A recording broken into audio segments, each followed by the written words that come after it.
നമസ്കാരം. എല്ലാ ശ്രോതാക്കൾക്കും ഈ വാരത്തെ ന്യൂസ് ബ്രോഡ്കാസ്റ്റിലേക്ക് സ്വാഗതം. വാർത്തകളുമായി ഞാൻ മയ്യ.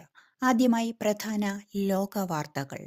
വിസ നിരക്കുകളിൽ മാറ്റവുമായി ന്യൂസിലൻഡ് സർക്കാർ. ഒക്ടോബർ 1 മുതൽ എല്ലാ വിസ വിഭാഗങ്ങളിലും പുതിയ നിരക്കുകൾ അവതരിപ്പിക്കും എന്നും സ്റ്റുഡന്റ് വിസ അപേക്ഷാ ഫീസ് ഇരട്ടിയാക്കും എന്നും ആണ് പുതിയ തീരുമാനം. ഒപ്പം പോസ്റ്റ് സ്റ്റഡി വർക്ക് വിസകൾ, സന്ദർശക വിസ, താമസ വിസയ്ക്കായുള്ള ചെലവ് എന്നിവയും ന്യൂസിലൻഡ് ഉയർത്തി. ബംഗ്ലാദേശ് പ്രധാനമന്ത്രി ഷെയ്ഖ് ഹസീനയുടെ നയതന്ത്ര പാസ്പോർട്ട് റദ്ദാക്കി ബംഗ്ലാദേശിലെ ഇടക്കാല സർക്കാർ.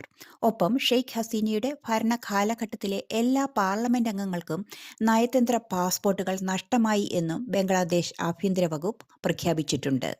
ബംഗ്ലാദേശിൽ വർദ്ധിച്ചു വരുന്ന ആക്രമണങ്ങൾക്കും ഭീഷണികൾക്കും ഇടയിൽ അഭയം തേടി ഓഗസ്റ്റ് 5 മുതൽ ഷെയ്ഖ് ഹസീന ഇന്ത്യയിൽ ആണ്.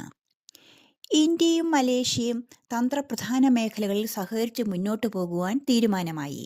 പ്രധാനമന്ത്രി നരേന്ദ്രമോദിയും മലേഷ്യൻ പ്രധാനമന്ത്രി അൻവർ ഇബ്രാഹിമുമായി നടന്ന ചർച്ചയിൽ ഡിജിറ്റലൈസേഷൻ, പ്രതിരോധ ഉൽപ്പാദനം, അർദ്ധചാലകങ്ങൾ, ആർട്ടിഫിഷ്യൽ ഇന്റലിജൻസ് തുടങ്ങിയ പുതിയ മേഖലകളിൽ സഹകരണം വിപുലീകരിക്കുന്നതിന് തീരുമാനമായി. ഇന്ത്യൻ തൊഴിലാളികളുടെ റിക്രൂട്ട്മെന്റ്, തൊഴിൽ സാഹചര്യങ്ങൾ എന്നിവയെക്കുറിച്ചുള്ള നിർണായക ധാരണാപത്രം ഉൾപ്പെടെ 8 കരാറുകളിലും ഇരു രാജ്യങ്ങളും ഒപ്പുവെച്ചു. റഷ്യയുമായുള്ള യുദ്ധത്തിൽ യുക്രൈനൊപ്പം നിൽക്കണമെന്ന് ഇന്ത്യയോട് ആവശ്യപ്പെട്ട് president Vladimir Zelensky. Russia Ukraine പ്രതിസന്ധിയിൽ ബാലൻസിംഗ് ആയിട്ടുള്ള നിലപാട് സ്വീകരിക്കരുതെന്നും സെലൻസ്കി ആവശ്യപ്പെട്ടു. പ്രധാനമന്ത്രി നരേന്ദ്രമോദിയുമായുള്ള കൂടിക്കാഴ്ചയ്ക്ക് ശേഷം മാധ്യമങ്ങളോട് സംസാരിക്കുകയായിരുന്നു അദ്ദേഹം. ലോകത്തെ ഏറ്റവും പ്രായമുള്ള വ്യക്തിയെന്ന് കരുതപ്പെടുന്ന സ്പെയിനിലെ 117 വയസ്സുകാരിയായ മരിയ ബ്രെനിയസ് അന്തരിച്ചു. 116 വയസ്സുള്ള ജപ്പാനിൽ നിന്നുള്ള ടോമിക്കോ ഇറ്റുകെ ആണ് ഇനിയും ഏറ്റവും പ്രായമുള്ള വ്യക്തി. ഓസ്ട്രേലിയൻ പ്രാദേശിക വാർത്തകൾ. ഓസ്ട്രേലിയയിൽ വിവിധ സംഘടനകളുടെ ആഭിമുഖ്യത്തിൽ 78ാമത് ഇന്ത്യൻ സ്വാതന്ത്ര്യ ദിനാഘോഷം ഓഗസ്റ്റ് 15 സംഘടിപ്പിച്ചു. പതാക ഉയർത്തൽ ചടങ്ങിൽ ഇന്ത്യൻ പ്രതിനിധികൾ സ്വാതന്ത്ര്യദിന സന്ദേശം നൽകുകയും ഒപ്പം ഇന്ത്യൻ ജനത കൂട്ടായി സത്യപ്രതിജ്ഞ ചൊല്ലുകയും ചെയ്ത് ആണ് ചടങ്ങുകൾ പര്യവസാനിപ്പിച്ചത്. സിഡ്നിയിലെ 6 റിസർവോയറുകളിലെ കുടിവെള്ളത്തിൽ രാസവസ്തുക്കളുടെ സാന്നിധ്യം സിഡ്നി വാട്ടർ അതോറിറ്റി സ്ഥിരീകരിച്ചു. എന്നാൽ ഓസ്ട്രേലിയൻ മാനദണ്ഡപ്രകാരം രാസവസ്തുക്കളുടെ അളവ് കൂടുതൽ ഉണ്ടെങ്കിലും ഇത് വലിയ അപകടസാധ്യത ഉളവാക്കുവാൻ ഇടയില്ലെന്നാണ് വാട്ടർ അതോറിറ്റിയുടെ നിഗമനം. ഓസ്ട്രേലിയൻ പേരന്റ് വിസ അപേക്ഷകൾക്ക് നേരെ അനീതിയെന്ന് ഓംബുഡ്സ്മാന്റെ വിമർശനം. പേരന്റൽ വിസ ലഭിക്കുവാനായി വർഷങ്ങളോളം കാത്തിരിക്കേണ്ടി വരിക എന്നത് മാതാപിതാക്കളെ സങ്കടകരമായ ഒരു അവസ്ഥയിലേക്ക് നയിക്കുമെന്നാണ് ആഭ്യന്തര വകുപ്പിന് കിട്ടുന്ന വിമർശനം.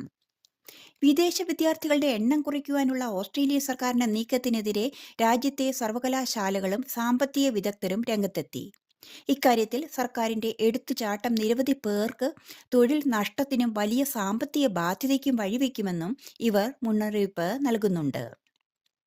കോവിഡിന് ശേഷം കുടിയേറ്റത്തിലുണ്ടായ വൻ വർധനവ് മൂലം രാജ്യത്തെ പൗരസമൂഹത്തിനിടയിൽ ഉണ്ടായ ഉത്കണ്ഠ പരിഗണിക്കുവാൻ കൂടിയാണ് നടപടി.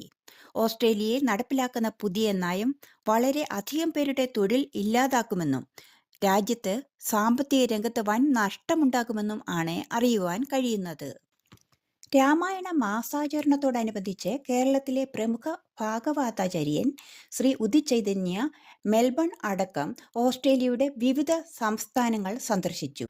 ഓസ്ട്രേലിയയിലെ പല പ്രദേശങ്ങളും പ്രകൃതി ഭംഗിയാൽ നിറഞ്ഞതാണെന്നും വരാൻ പോകുന്ന ക്ഷേത്രഭൂമിയിൽ സന്ദർശിക്കുവാനും വിവിധ സത്സംഗങ്ങളിൽ പങ്കെടുക്കുവാൻ സാധിച്ചതും മഹാഭാഗ്യം ആണെന്നും മെൽബൺ ആസ്ഥാനമായുള്ള മലയാളം റേഡിയോയ്ക്ക് നൽകിയ അഭിമുഖത്തിൽ അദ്ദേഹം പറഞ്ഞു. ഇന്ത്യൻ കേന്ദ്രതല വാർത്തകൾ. ചോദ്യപേപ്പർ ചോർച്ച, പൊതുപരീക്ഷയിലെ കാലതാമസം, നിയമനങ്ങൾ എന്നിവയുമായി ബന്ധപ്പെട്ട വിവാദങ്ങൾക്കും പ്രതിഷേധങ്ങൾക്കുമിടയിൽ സമാനമായ വിദ്യാഭ്യാസ യോഗ്യത ആവശ്യമുള്ള group B non gazetted, group C സർക്കാർ തസ്തികകളിലേക്ക് പൊതുപരീക്ഷ നടത്തുന്നത് കേന്ദ്ര സർക്കാർ പരിഗണനയിൽ. സമാന യോഗ്യതയുള്ള തസ്തികകളിലേക്ക് ഏകോപിതവും സംഘടിതവുമായ റിക്രൂട്ട്മെന്റ് പ്രക്രിയയിലൂടെ ഈ പരീക്ഷകൾ കാര്യക്ഷമമാക്കുവാനാണ് സർക്കാർ ആലോചിക്കുന്നത്. മങ്കി പോക്സ് ലോകമെമ്പാടും പടർന്നു പിടിക്കുന്ന സാഹചര്യത്തിൽ ജാഗ്രതാ നിർദ്ദേശവുമായി കേന്ദ്രം. രാജ്യാന്തര വിമാനത്താവളങ്ങൾ, തുറമുഖങ്ങൾ, ബംഗ്ലാദേശ്, പാകിസ്ഥാൻ അതിർത്തികൾ എന്നിവിടങ്ങളിലെ ഉദ്യോഗസ്ഥർ ജാഗ്രത പാലിക്കണമെന്നും കേന്ദ്രം നിർദ്ദേശം നൽകി. എംപോക്സ് രോഗികളെ ക്വാറന്റൈൻ ചെയ്യുവാനും കൈകാര്യം ചെയ്യുവാനും ചികിത്സിക്കുവാനും ഡൽഹിയിലെ പ്രധാന കേന്ദ്രങ്ങളായി 3 സർക്കാർ ആശുപത്രികളെ തിരഞ്ഞെടുത്തു. ആദ്യ തവണ കുറ്റകൃത്യത്തിൽ ഏർപ്പെട്ടവരും ലഭിക്കാവുന്ന ശിക്ഷയുടെ 1/3 കാലാവധി പൂർത്തിയാക്കിയവരുമായ വിചാരണ തടവുകാരെ വിട്ടയക്കുവാനുള്ള നിയമത്തിന് മുൻകാല പ്രാബല്യം അനുവദിച്ച് സുപ്രീം കോടതി. പുതുതായി നടപ്പിലാക്കിയ ഭാരതീയ നാഗരിക സുരക്ഷാ സംഹിത വകുപ്പ് 479 പ്രകാരമുള്ള ശിക്ഷാ ഇളവിനാണിത് ബാധകം ആകുക. ഇന്ത്യൻ ക്രിമിനൽ നടപടിച്ചട്ടം, ഇന്ത്യൻ പീനൽ കോഡ്, ഇന്ത്യൻ തെളിവ് നിയമം എന്നിവയ്ക്ക് പകരമായി യഥാക്രമം പാർലമെന്റ് പാസാക്കിയ ഭാരതീയ നാഗരിക സുരക്ഷ, ന്യായ സംഹിത, സാക്ഷ്യ സംഹിത എന്നിവ ആണ് ഈ വർഷം പ്രാബല്യത്തിൽ ആകുന്നത്.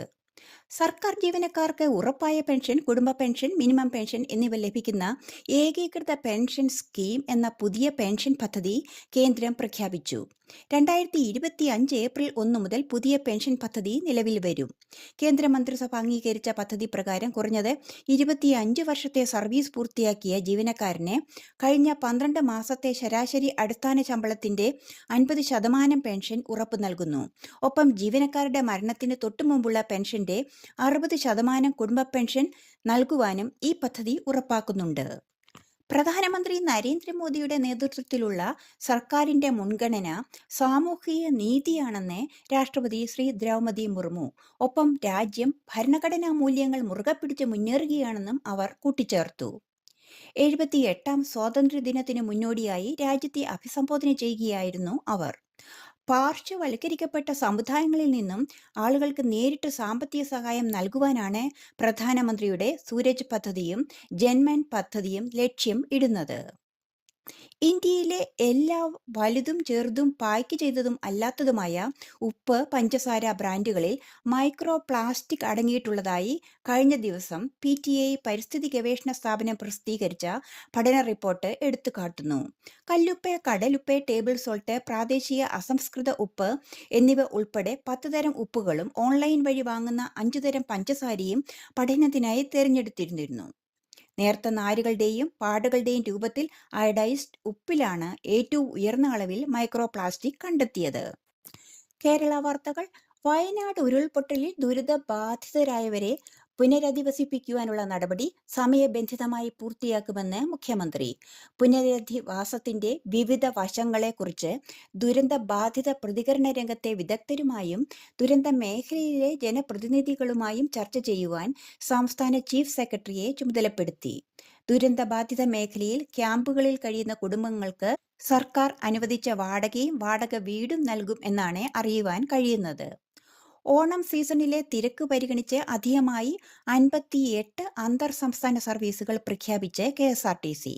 ബംഗളൂരു, മൈസൂർ, ചെന്നൈ എന്നിവിടങ്ങളിൽ നിന്നുള്ള യാത്രക്കാരെ ഉദ്ദേശിച്ചാണ് സർവീസ്.